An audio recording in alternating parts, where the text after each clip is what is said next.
Welcome back. Now, migrant crime. Texas Congressman August Pfluger sending a letter to Federal Trade Commission Chairwoman Lena Khan yesterday, slamming the agency's decision to block oil and gas CEOs Scott Sheffield of Pioneer Natural Resources and Hess Corporation's John Hess from joining the board of directors of their respective acquiring companies. In the letter, Pfluger writes how they've spent decades building businesses that have driven the U.S. forward, provided thousands of jobs, and helped to make U.S. energy independent. But he says, quote, unfortunately, the FTC has made them the scapegoat for the bad energy policies of the Biden-Harris administration. Joining me now exclusively to discuss the letter is the man himself, Texas Congressman August Pfluger. He's a member of the House Homeland Security Committee and the House Energy and Commerce Committee. Congressman, good to see you. Thank you so much for being here. Yeah, I mean, I saw this and I learned about this in the Wall Street Journal a couple of weeks ago when the Journal wrote a piece saying, why is it possible that the only way that that Chevron can do an acquisition of Hess Corporation is if John Hess is not on the board? And I thought, well, what's that about? Well, thanks for having me. And you're right. You talk about the thing that underpins our entire economy, that underpins our national security. It's energy. We've talked about that many times. And what the FTC has done by blocking Mr. Sheffield from joining the board of Exxon and now attempting to do the same thing with Mr. Hess is another form of weaponization. These folks out here in West Texas in the Permian Basin over the last 10 to 15 years have revolutionized energy production, have made it cheaper for every single American, have given us a tool of national security, and now they seek to continue to make good on their promise, which Biden said he would kill fossil fuels, which is the further weaponization against the oil and gas industry. Yeah. Americans are tired of it. We want answers, and we want to know why they're doing this and what process they went through in order to decide this. And you represent, of course, an area of Texas which is arguably the most important area for the U.S. to be energy independent, the most capacity there in that region. You know, Kamala Harris has talked a lot about the fact that, well, she used to be against fracking, but now she's okay. She won't ban fracking.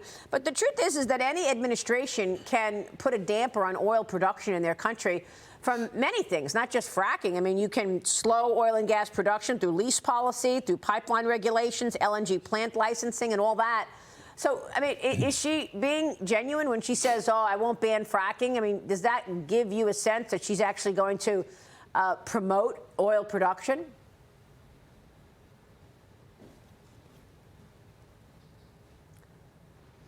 No, absolutely not. She said herself her values haven't changed. And that's exactly right. They haven't changed. They're going to continue to weaponize against us. They use the EPA. They use time. Remember, the Biden administration put a pause on LNG exports around the world in the midst of a major Russian conflict with Ukraine, where we're trying to have U.S. LNG displace Russian LNG. So, no, they have many weapons. They have weaponized against the Permian Basin.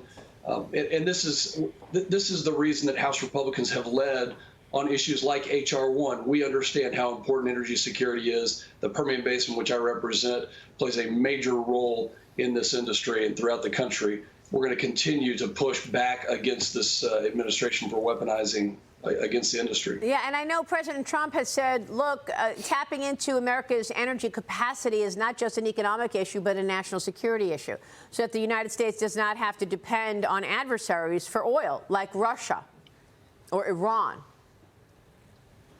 You know, instead of targeting American producers and American business people, why don't we target Iranian producers and actually have sanctions on Iran that work and not have a strategy of appeasement? But it's been just the opposite for the last 4 years. Yeah, I want to get your take on what else is going on in Texas, particularly the wide open border, sir, because members from this brutal Venezuelan gang, Tren De Aragua, have been busted for allegedly trying to recruit middle school students in Texas. According to the New York Post, this is a story, an exclusive today, that the Tren De Aragua comes for U.S. kids now. Gang members trying to recruit middle school students in Texas. The DOJ arrested an Afghan national this week who's also accused of plotting an Election Day terrorist attack on behalf of ISIS. He entered the U.S. shortly after the Biden-Harris administration's botched withdrawal from Afghanistan on a special immigration visa, and one day after Trump warned that terrorists are crossing the border back in September of 2021. Watch this.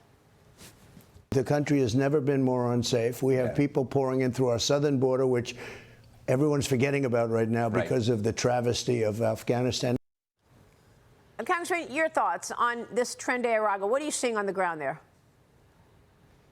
Well, I have middle school girls in Texas, so this hits home personally for me. This was in Houston, Texas, and this is exactly the question that I asked Secretary Mayorkas the last time he testified in front of the Homeland Security Committee, which was, is it your policy to detain people who match the terror watch list, to detain people who are affiliated with horrible criminal gangs like the Venezuela gangs that we're seeing right now? And he couldn't answer the question. And then Christopher Wray said, yes, we do have people at large still roaming through the United States that match the terror watch list and that actually have affiliations with gangs. So this hits home for me. It hits home for many Texans.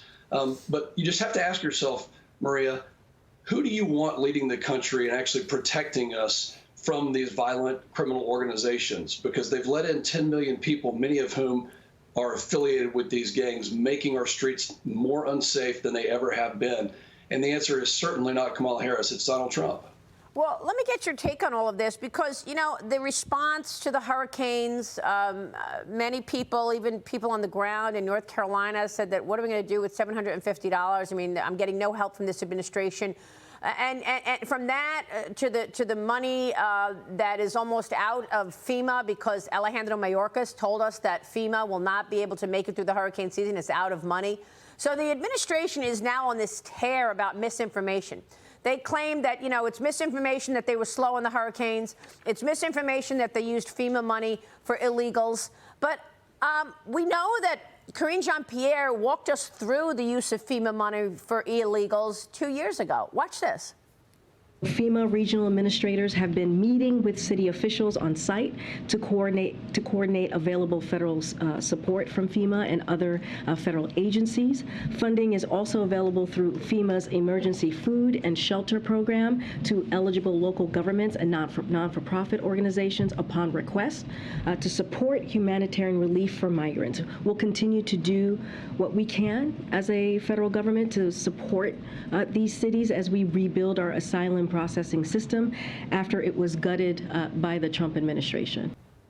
So, Congressman, how are we supposed to believe that everything's misinformation when we have KJP on tape walking us through using FEMA money for illegal migrants 2 years ago?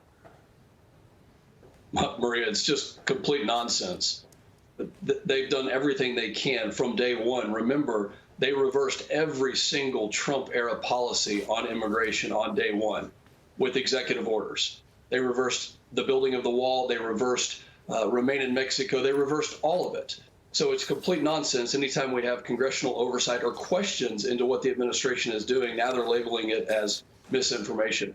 And obviously, we're praying right now for everybody in Florida. I have a lot of friends there, and we're very worried about them.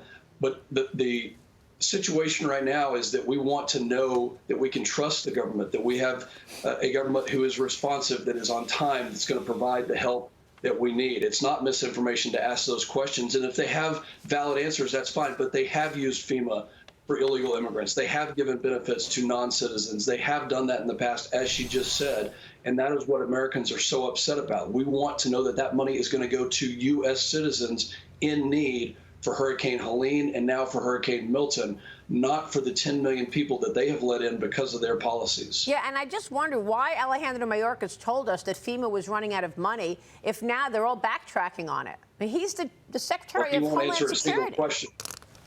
He won't answer a single question for the last 4 years about any of his policies. We know that he has prioritized every single other country before he has prioritized the United States. That is a fact.